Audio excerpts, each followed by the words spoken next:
लपंडाव या मालिकेच्या येणाऱ्या पुढील काही भागामध्ये आपल्याला जबरदस्त असा ट्विस्ट पाहायला मिळणार आहे, ज्यामध्ये आपल्याला असं पाहायला मिळतंय की भरत भालेराव हा एक सरकारचा तोतया पोलीस असल्याचं जेव्हा कान्हासमोर येतं तेव्हा मात्र कान्हाने त्याला शोधून काढलेलं असतं आणि हा सगळा काही काय गेम आहे काय नाही हे सुद्धा आता समोर आलेलं असतं। हेच आपल्याला याच्या ट्विस्टमध्ये पाहायचंय, त्यामुळे हा व्हिडिओ शेवटपर्यंत नक्कीच पहा। तर आता प्रेक्षकांनो, आपण मालिकेमध्ये पाहतोय की इथे कान्हा हा पोलीस कंप्लेंट करण्यासाठी गिरगाव पोलीस स्टेशनला गेलेला असतो। जेव्हा तो गिरगावच्या पोलीस स्टेशनला जातो आणि तिथे असलेल्या पोलिसांशी भेटत असतो, जे पाटील पोलीस आहे त्यांच्याशी भेटतो आणि त्यांच्याशी भेटल्यानंतर ते पोलीस म्हणत असतात, आमच्या पोलीस स्टेशनमधून चौकशी करण्यासाठी किंवा इथे तुमची माहिती मिळवण्यासाठी कोणीही आलेलं नव्हतं, तुमचं स्टेटमेंट घेण्यासाठी आमच्या इथं कोणीही आलेलं नाही। भरत भालेराव हा माणूस मुळात आमच्या इथं ड्युटीवर रुजूच नाही आहे। मग तेव्हा कान्हा म्हणत असतो, हा जर भरत भालेराव ह्या गिरगाव पोलीस स्टेशनमध्ये नाहीच आहे तर मग तो घरी आला नेमका कसा? मग हे सगळा जो डाव आहे तो सरकारचा तर नाही आहे ना, असा कान्हा विचार करत असतो। आणि असा विचार केल्यानंतर आता तो म्हणत असतो, नाही, काही जरी झालं तरी सुद्धा त्या माणसाला शोधलंच पाहिजे। त्यानंतर कान्हा आता त्याचं सगळं बोलणं आणि तो कसा दिसतो, कशा पद्धतीने बोलतो, ह्या सगळ्या गोष्टी एकदा आठवू लागतो। आता आपण पाहिलं की मालिकेमध्ये जेव्हा भरत भालेराव आणि त्याच्यासोबत 2 लेडीज कॉन्स्टेबल आलेले असतात, तेव्हा ते कान्हाची विचारपूस करत असतात आणि हा अपघात कसा झाला, नेमकं तुम्ही तिथे कशा पद्धतीने जाऊन पोहोचलात आणि तुमच्या हाताला नेमकं काय लागलं, ह्या सगळ्या गोष्टी तो विचारत असतो। आणि त्याचबरोबर त्याची ती बोलण्याची शैली एकदम असं एखाद्या टपोरी मुलासारखं किंवा एखाद्या टपरीवर बसणाऱ्या मुलासारखी कशी लँग्वेज आहे त्याच पद्धतीची लँग्वेज आणि ते सगळं काही इथे त्याच्या लक्षात येतं। आणि ह्या सर्व गोष्टी लक्षात आल्यानंतर कान्हा म्हणत असतो, नाही, हे काहीतरी कोणतं तरी गोड गंगाला आहे हेच आता समजतंय। आता हा इथे आलेला आहे, पण हा जर इथे आला आहे तर मग ह्याला पोलीस कंप्लेंट करण्यासाठी नेमकं कोणी सांगितलं? आम्ही तर पोलीस कंप्लेंट केलेली नाही आहे आणि त्याचबरोबर जर पोलीस कंप्लेंट झालेली असेल तर आम्हाला पोलीस स्टेशनला बोलवायला हवं होतं किंवा ज्या ठिकाणी अपघात झाला आहे त्या ठिकाणी बोलवायला हवं होतं। हा तर सरळ सरळ माणूस इथे घरी कसा काय आलेला आहे, असा आता इकडे कान्हा विचार करत असतो। आता ह्या सगळ्या गोष्टींचा विचार केल्यानंतर आपण पाहतो की तो भरत भालेराव जो आहे ना, तो फक्त आणि फक्त इथे कान्हाला एकट्यालाच टार्गेट करत असतो। आणि जेव्हा तो कान्हाला एकट्यालाच टार्गेट करत असतो त्यावेळेला मात्र आता इकडे सखीला सुद्धा प्रश्न पडलेला असतो, कारण कान्हा आणि आम्ही दोघे तर इथे बाहेर गेलो होतो, आम्ही दोघे जण बाहेर फिरायला गेलो होतो, मग हा पोलीस इथे कान्हाला एकट्याला का टार्गेट करत आहे, असं सुद्धा आता इकडे ते बोलत असतात। त्याच वेळेला आता आपण पाहतो की इकडे लेडीज कॉन्स्टेबल सुद्धा असतात आणि मग लेडीज कॉन्स्टेबलचं इथे काय काम आहे? जर काही प्रश्न असतील किंवा काही गोष्टी असतील तर ते नक्कीच आम्हाला पोलीस स्टेशनमध्ये त्यांनी बोलवलं असतं। पण जेव्हा इथे आता ह्या जी हर्षदा आहे त्या हर्षदाविषयी समजलेलं असतं आणि त्यामुळे कदाचित हा इथे आलेला असेल का? पण हर्षदाविषयी डायरेक्टच कसं काय सांगू शकतात हे सुद्धा मला कळत नाही, कारण इथे एवढ्या तर अविचारी नाही आहेत त्या तेजस्विनी कामत, पण मग हे सगळं काय आहे असं कान्हा विचार करतो। तर प्रेक्षकांनो, एवढंच नाही तर आता कान्हाला एका बाजूला संशय येतोच, पण सखीला सुद्धा खूप मोठा संशय आलेला असतो। आता ती जेव्हा तिच्या आईकडे खोलीमध्ये जाते आणि आई आई तू कुठे आहेस असा म्हणून ती आवाज देत असते, पण जेव्हा आई आई असा म्हणून आवाज दिल्यानंतर आई खोलीमध्ये नसते। जेव्हा ती कपाट उघडते आणि कपाट उघडल्यानंतर पाहते तर काय, ज्या सरकारच्या साड्या आहेत त्या साड्या इथे असतात। मग आता इथे सखी विचार करत असते, ह्या साड्या नेमक्या इथे कशा काय? आणि माझ्या आईचं तर ह्या साड्या नाही येतं, माझी आई अशा साड्या कधीच घालत नाही, माझी आई माझ्यासोबत 2-3 दिवस राहिली पण ती किती साध्या सिंपल आणि छान अशा साड्या नेसते, असा विचार सखीच्या मनामध्ये सुद्धा येऊन गेलेला असतो। त्याचबरोबर आपण दुसऱ्या बाजूला पाहतो, आता पोलीस स्टेशनमध्ये भरत इथे ह्या पोलीस स्टेशनमध्ये भरत भालेराव ह्या पोलीस स्टेशनमध्ये कुणी पोलीसच नाही आहे. मग तुमच्यासोबत काहीतरी फ्रॉड झाला आहे.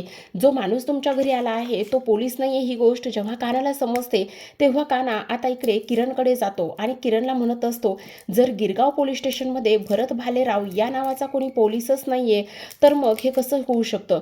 मग हा पोलीस नेमका आहे तरी कोण? आणि त्याचबरोबर काही जरी झालं ना तरीसुद्धा आता आपल्याला तो माणूस सापडला पाहिजे. एकदा का तो माणूस सापडला की सगळ्या प्रश्नांची उत्तरं मिळतील.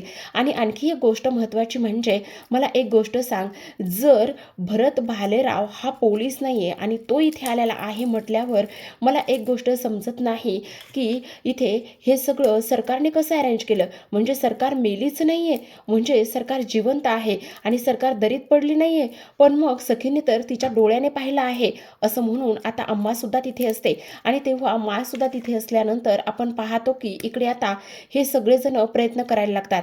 त्याच वेळेला आता इकडे राजलक्ष्मी किर्लोस्कर म्हणत असतात, शोधलंच तर सगळं सापडेल.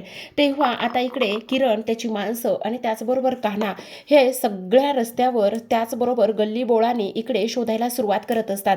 आता शोधत असताना एक संशयित मुलगा कान्हाला दिसतो आणि त्यामुळे तो त्या चहाच्या टपरीवर जातो. आता चहाच्या टपरीवर गेल्यानंतर तो भरत भालेराव आहे त्याच्यासारखाच माणूस दिसतो आणि तेव्हा त्याची खात्री पटते की हा तोच आहे. पण त्या भरत भालेरावने कानाला ओळखलेलं असतं आणि त्यामुळे तो तिथून पळून जाण्याचा प्रयत्न करतो.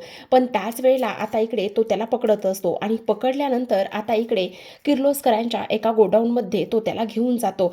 आता त्या गोडाऊनमध्ये घेऊन गेल्याच्या नंतर इकडे सखीसुद्धा त्याच्यासोबत असते आणि सखी आणि त्याचबरोबर तो इथे आता एका गोडाऊनमध्ये असतात आणि त्यानंतर त्याला एका खुर्चीला बांधलं जातं. तेव्हा कान्हा मात्र त्याला सपसप 2-3 कानाखाली मारतो आणि म्हणत असतो, आत्ताच्या आत्ता पोलिसांमध्ये द्यायची मला खूप इच्छा होती, कारण तू इथे पोलिसाच्या ह्या अशा वर्दीचा वापर करून आणि त्यांचा अपमान करून तू खोटा नकली पोलीस बनून इथे आलेला आहेस. तुझी हिंमत कशी झाली हे सगळं काही करण्याची?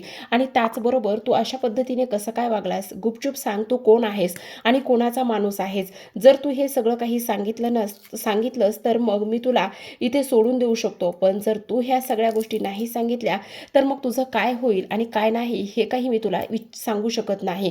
त्याच वेळेला तो म्हणत असतो, हे बघा काही करा पण प्लीज मला मारू नका. काही जरी झालं ना तरी सुद्धा माझा ह्या सगळ्या गोष्टीमध्ये काहीच हात नाही आणि पोलिसांना वगैरे बोलू नका हो. मी साधा इथे एक माणूस आहे, छोटे मोठे कामं करतो फक्त आणि फक्त पैसा पाण्यासाठी.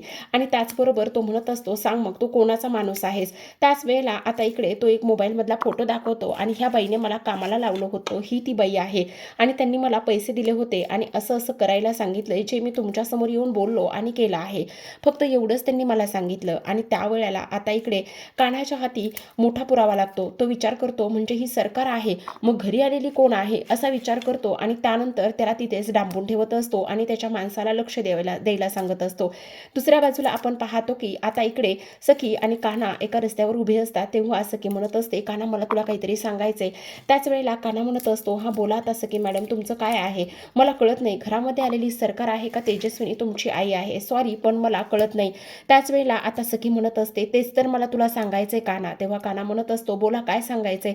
तेव्हा सखी म्हणत असते, आत्ता मी सकाळी जेव्हा मी माझ्या आईच्या खोलीत गेले होते ना त्यावेळेस मी तिचं कपाट सहज उघडलं, कारण मला तिला काही साड्या द्यायच्या होत्या आणि कपाट सहज उघडल्यानंतर मी तिच्या कपाटामध्ये सगळ्या सरकारच्या साड्या पाहिल्या आणि त्यानंतर मला आता खूप भीती वाटायला लागलेली आहे. म्हणजे मला असं वाटतंय की ती सरकारच आहे. आणि मग मला सांग कान्हा, माझी आई 2 दिवस तू पाहिलीस, ती किती साध्या कॉटनच्या साध्या सिंपल साड्या नेसते आणि मग ह्या सरकारच्या वेगळ्या साड्या आहेत, ज्या पूर्वी सरकारच्या साड्या होत्या ना त्याच साड्यांनी कपाट भरलेलं आहे असं आता सखी कान्हाला सांगत असते. आणि तेव्हा कान्हा म्हणत असतो, सखी मॅडम जर हे असं असेल ना तर खूप जास्त भयंकर आहे. काही जरी झालं ना तरी सुद्धा आपल्याला तुमच्या आईला म्हणजे तेजस्विनी कामतांना लवकरात लवकर शोधलं पाहिजे. त्या कशा असतील काय असतील ह्या सगळ्या गोष्टी आपल्याला शोधल्या पाहिजेत आणि त्याचबरोबर हे सरकारने केलं आहे हे सुद्धा आपल्याला इथे प्रूव्ह करावं लागेल. त्याचबरोबर तो पोलीस खोटा नकली पाठवला आहे ही सुद्धा गोष्ट आता इथे क्लिअर झालेली आहे. पण सखी मॅडम आता मी काय सांगतो ते तुम्ही करायचं आहे. तेव्हा ती म्हणत असते, काय आता काही जरी झालं ना तरी सुद्धा आपल्याला त्या सरकारवर संशय आला आहे ही गोष्ट अजिबात दाखवायची नाही. आपण नॉर्मलच तुमच्या आईसोबत जसं वागतो ना त्याच पद्धतीने त्यांच्याशी वागायचं आहे, ठीक आहे? असं म्हणून आता ते दोघेही जण घरी निघालेले असतात. इकडे किरणने जाऊन राजलक्ष्मीला झालेला सगळा प्रकार सांगितलेला असतो आणि तेव्हा राजलक्ष्मी म्हणत असते, खरं ना म्हणजे माणूस ना किती आणि कशा पद्धतीने खालच्या थराला जाऊ शकतो ना हे कळतच नाही. पण आता ते तेजस्विनीचं काही व्हायला नको नकोय, ती तेजस्विनी बरी असायला हवी असं आता राजलक्ष्मी म्हणत असते. त्याच वेळेला आता किरण म्हणत असतो, तुम्ही काळजी करू नका, काही जरी झालं ना तरी सुद्धा कान्हा त्यांना काहीच होऊ देणार नाही. अरे पण कान्हा काही होऊ देणार नाही तू म्हणतोयस, माझं पोरगं इथे तिला वाचवेल सुद्धा रे, पण एवढ्या उंच दरीतून जर ती पडलेली असेल तर ती कसं वाचवणार आहे, ह्या सगळ्या गोष्टी बघायला पाहिजे ना किरण. आणि सगळ्यात महत्त्वाचं म्हणजे आता बिझनेसकडे पण लक्ष द्यायला पाहिजे. आता ह्या कानाचं तर काय बिझनेसकडे आणि त्या सगळ्या गोष्टीकडे लक्षच नाहीये, तो काय करतोय आणि काय नाही ह्या गोष्टीकडे त्याच्याशी त्याला काहीच घेणं देणं नाहीये. आपण त्या सगळ्या गोष्टीचा एकदा विचार करायला पाहिजे की नाही, असं राजलक्ष्मी बोलत असतात. त्याच वेळेला कान्हा म्हणत असतो, तुम्ही नका काळजी करू, ह्या सगळ्या गोष्टी मी आता कान्हाशी एकदा बोलून घेतो.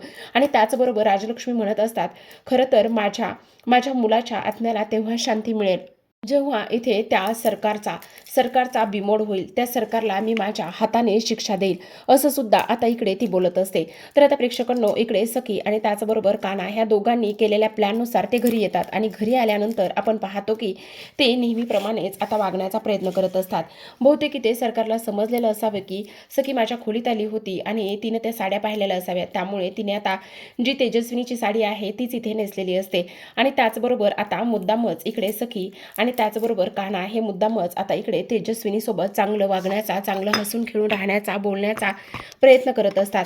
पण आता इकडे तेजस्विनी मुद्दामच बहीण गेली ह्या आशेमध्येच रडायला लागलेली असते आणि ती म्हणत असते, मी काय म्हणते, आज माझी बहीण गेलेली आहे, मग तिच्यासाठी थोडंसं आपण दुःखाचं काहीतरी इथे दुखवटा पाळला पाहिजे ना. म्हणजे तिची बॉडी तर नाही सापडली, पण बॉडी सापडेल की नाही माहिती सुद्धा नाही, एवढ्या उंच दरीतून ती खाली पडलेली आहे, त्यामुळे पशुपक्षी प्राणी ह्यांनी तिला ठेवलं असेल की नाही ते सुद्धा माहिती नाही, असं ती बोलल्याबरोबर सखीला रडायला येतं. आणि लगेचच आता तेजस्विनी म्हणजे सरकार म्हणत असते, सखी बाळा नको रडू, का रडतेस तू, तुला असं वाटतंय तिच्याबद्दल काळजी प्रेम वाटतंय का. त्यावर सखी म्हणत असते, नाही गाई मला तसं वाटत नाही, पण किती नाही म्हटलं तरी सुद्धा तिने मला जवळपास बरीच वर्ष सांभाळले, बरीच वर्ष काही गोष्टी केलेल्या आहेत माझ्यासोबत तिने, आणि तिला असं व्हायला नको होतं, तिला असं मरण यायला नको होतं, पण काय ना ती तुझ्या जीवावर उठली आहे ना, त्यामुळे तिच्या कर्माची आणि त्याचबरोबर त्या सगळ्या गोष्टींची शिक्षा तिला भेटलेली आहे, बस एवढंच. असं म्हटल्याबरोबर आता इकडे लगेच सरकार म्हणत असते, हो सखी तू बोलतेस ना ते अगदी बरोबर आहे, पण काही जरी झालं ना तरी सुद्धा एक गोष्ट मात्र नक्की आहे, शेवटी इथे आता सत्याचा विजय होतो. बघ ना, मी घरामध्ये आले आहे आणि ती बाहेर म्हणजेच ह्या जगातून तिचा नायनाट झाला आहे, असं ती म्हणत असते. त्यानंतर सखी आता न जेवताच की इथे खोलीमध्ये जाते. त्याच वेळेला कान्हा तिच्यासाठी जेवणाचं ताट घेऊन जातो आणि म्हणत असतो, हे बघा सखी मॅडम काळजी करू नका, आता आपण हसून खेळून राहण्याचं ठरवलंय ना, आणि सगळ्यात महत्त्वाची गोष्ट म्हणजे इथे सरकारला आपल्यावर संशय नाही आला पाहिजे. तुम्ही खाली जेवला नाहीये तर कळतंय मला, पण आता 2 घास खाऊन घ्या, नाहीतर तुमच्या आईला सुद्धा आवडलं नसतं की तुम्ही उपाशी राहिलेलं, समजलं. असं म्हणून आता पुढचा प्लॅन काय करायचं, कशा पद्धतीने इकडे खऱ्या तेजस्विनीला शोधायचं, ह्या सगळ्या गोष्टी आता इकडे तो मांडत असतो आणि तेव्हा सखी सुद्धा त्याला इथे साथ देत असते. अशा पद्धतीने प्रेक्षकांना शेवटी आता इकडे कान्हाला आणि त्याचबरोबर सखी ह्या दोघांना सुद्धा समजलेलं असतं की आता घरामध्ये आलेली आहे ती तेजस्विनी नसून सरकार आहे. तर पाहत राहा लपंडाव. धन्यवाद.